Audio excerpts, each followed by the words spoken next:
Una folla commossa si è stretta alla Basilica dei Santi Giovanni e Paolo per l'ultimo saluto a Leopoldo Pietragnoli, decano del giornalismo veneziano, scomparso sabato all'età di 81 anni.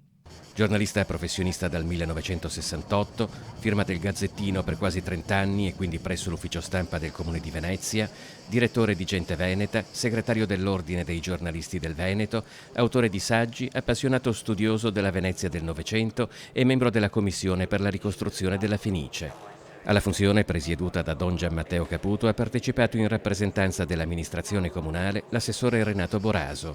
Presenti tra gli altri anche l'ex sindaco Massimo Cacciari, diversi consiglieri comunali, il presidente della municipalità di Venezia Marco Borghi, il presidente dell'Ordine dei giornalisti Gianluca Amadori, lo storico Alberto Tosofei.